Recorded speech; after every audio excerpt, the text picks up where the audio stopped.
Hello दोस्तों, मैं आज आपके सामने फिर से वीडियो लेकर आ रहा हूँ जिसमें 10वीं क्लास मैथ का प्रश्नावली 1.2 के सवाल हल करेंगे। इसमें पहला सवाल है, निम्नलिखित सवालों की अभाज्य गुणनखंड विधि से गुणनफल ज्ञात करना है। इनकी अभाज्य गुणनखंड विधि।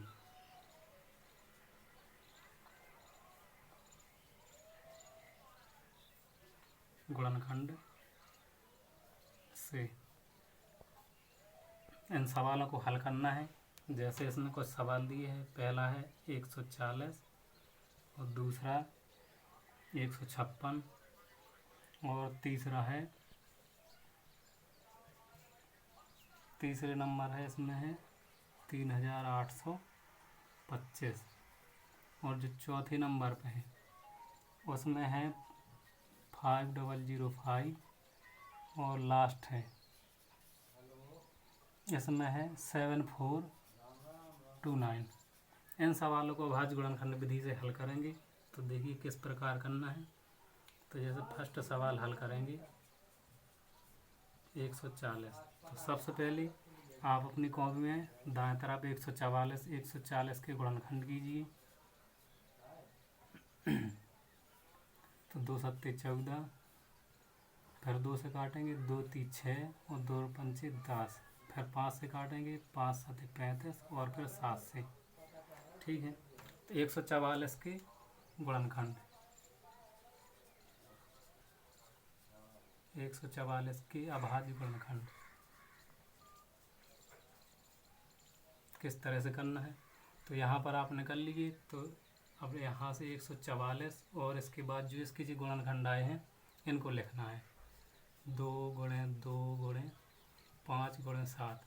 एक आंसर तो यहीं, एक तो पूरा यहीं हल हो गया कि आप इसको इतना भी आंसर लिख सकते हैं। अगर इससे ज़्यादा और कुछ करना चाहते हैं तो ये कर सकते हैं कि जो जितनी बार आया हो उसके ऊपर उतनी घात लगा के इसको हल कर सकते हैं। जैसे यहाँ 2 बार आया तो इसके ऊपर 2 की घात लगा सकते हैं और 5 के ऊपर कुछ घात नहीं है तो 1 लगा सकते हैं। इसी प्रकार 7 के ऊपर लगा सकते हैं। दोस्तों इसमें जो घात 1 लगाई है, एक ऐसी संख्या होती है जो किसी भी संख्या के गुणा में, भाग में और घात में, किसी भी संख्या के गुणा में, भाग में और घात में ये संख्या शामिल होती है।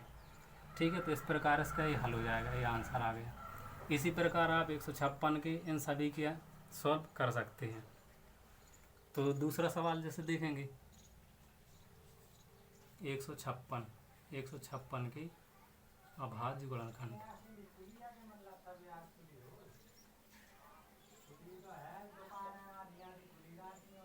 तो सबसे पहले 156 के अभाज्य गुणनखंड कर लेंगे। 2 से काट देंगे, 2 सत्ते 14, 2 अट्ठे 16, फिर 2 से काटेंगे 2 ती 6, 2 नाम 18। अब 3 से काट दीजिए, 3 एकम 3, 3 त्रिक 9 और अब 13 से काट दीजिए।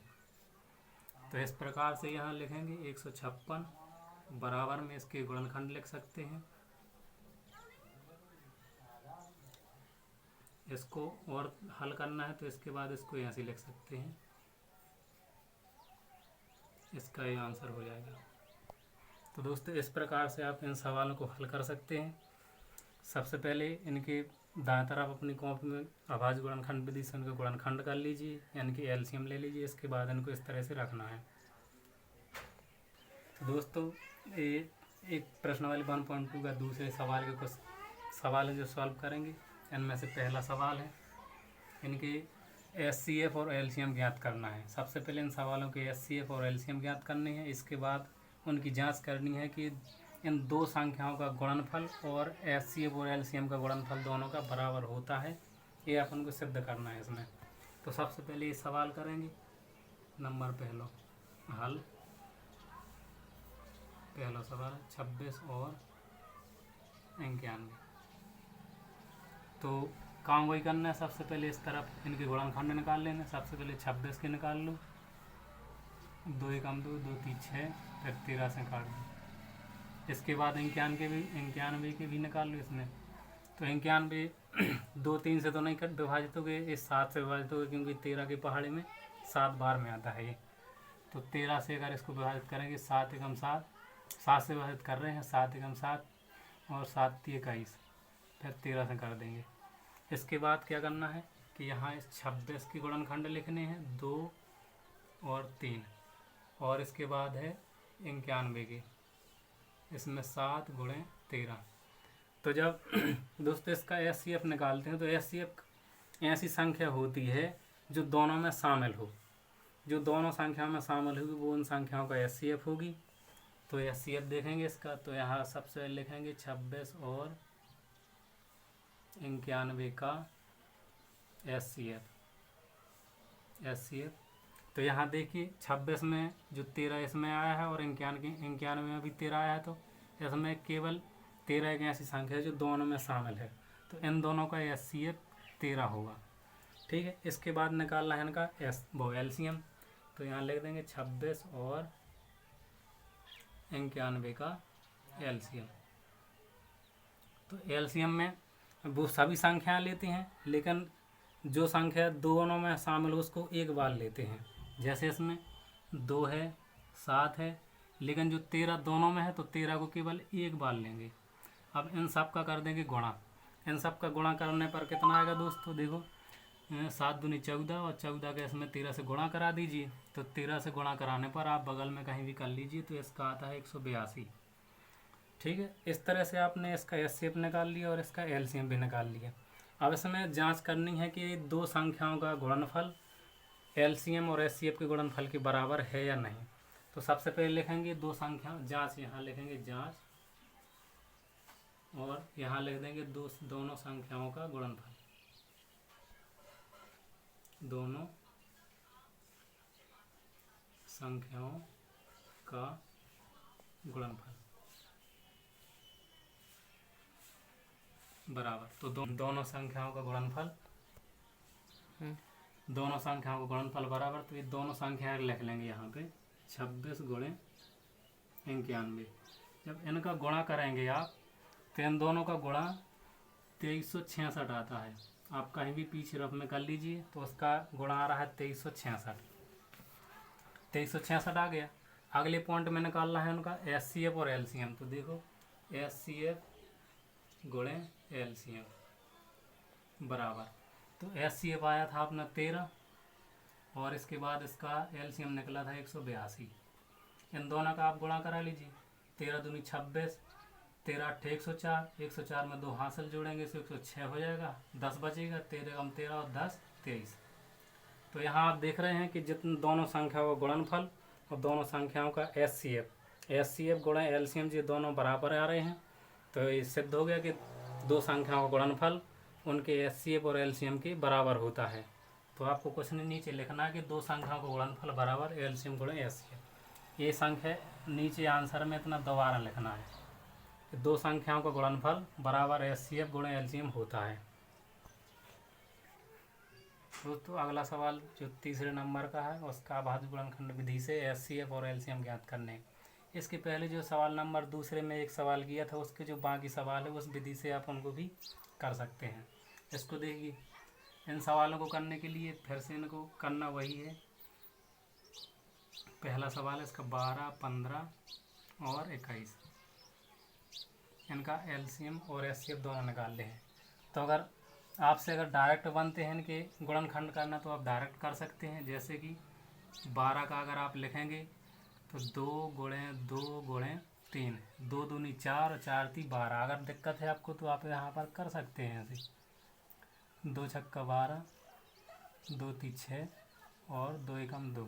ठीक है, इसी प्रकार आप 15 के कर सकते हैं और 21 के भी कर सकते हैं। ऐसे 3 से काट देंगे, 3 पचे 15 और 5 एकम 5। यहाँ देखिए, यहाँ 3 से काट सकते हैं, 3 7 21 और 7 एकम 7। इस तरह से कर लिए तो इनके यहाँ रख दीजिए। 15 के आए 3 गुणे 5 और 21 के 3 गुणे 7। तो सबसे पहले इसका एचसीएफ निकालना है। तो एचसीएफ में पहले ही बता चुके हैं कि एचसीएफ वो संख्या होती है जो इन सभी संख्याओं में शामिल होती है। तो आप यहाँ पर देखिए 12, 15 और 21 में 3 ऐसी एक संख्या है जो तीनों में शामिल है। तो इस इन तीनों का जो एचसीएफ होगा वो हो जाएगा 3।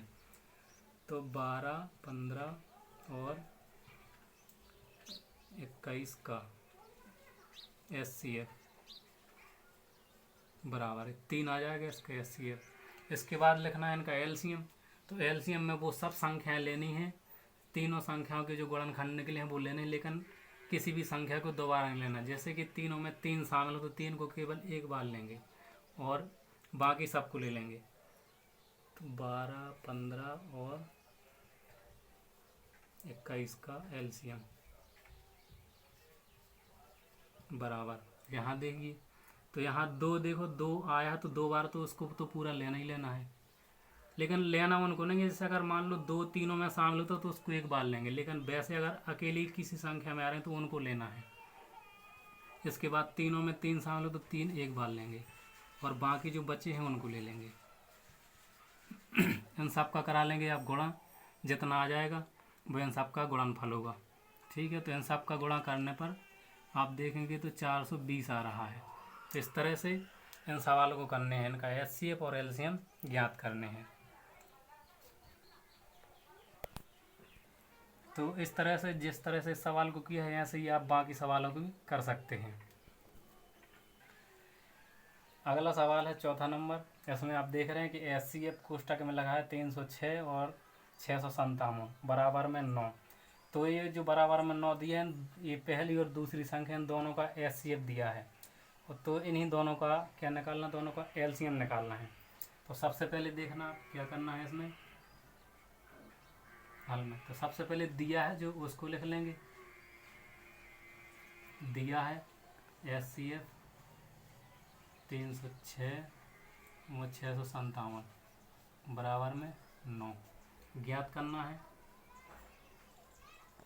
ज्ञात करना है LCM 306 और 657, ये ज्ञात करना है। ठीक है, तो आगे देखें गणना। देखिए गणना आप करेंगे इसकी, तो पहले ही देख चुके हैं कि दो संख्याओं का जो गुणनफल होता है वो LCM और HCF के बराबर होता है। तो इसका फॉर्मूला होता है, आप उसको रख लीजिए। वैसे होता है दो संख्याओं का गुणनफल बराबर HCF गुणा LCM, तो चाहे वैसे रख दीजिए, पहले HCF गुणा LCM रख के दो बराबर में दो संख्याओं को गुणा ये रख सकते हैं। तो आप इसको रखिए HCF गुणा LCM बराबर दो संख्याओं का गुणनफल।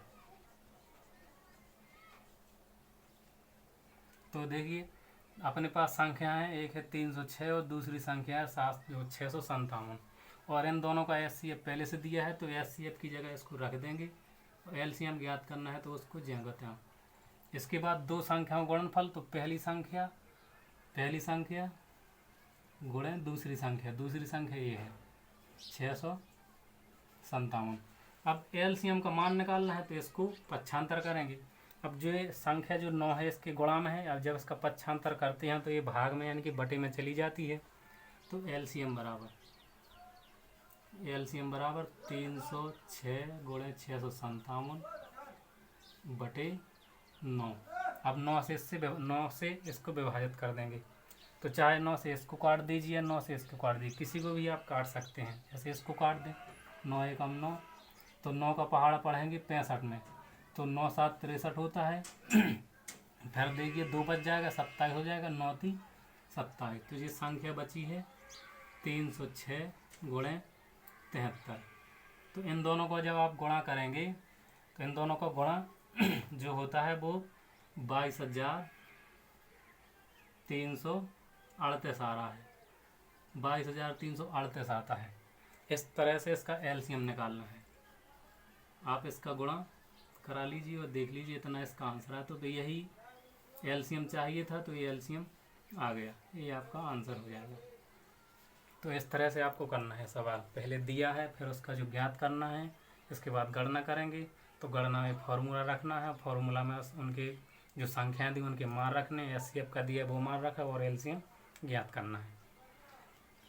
इसी प्रकार अगर आप लोगों को गुणनखंड करने में कोई दिक्कत है, जैसे कि सम विषम जी काटना कि 2 से कैसे कटती है, 3 से कैसे कट जाती है, अगर इसके बारे में जानकारी चाहिए तो अगली वीडियो में इसकी जानकारी दे देंगे। अगर वीडियो अच्छा लगा हो तो लाइक कमेंट और शेयर जरूर कीजिए और सब्सक्राइब करना मत भूलिए।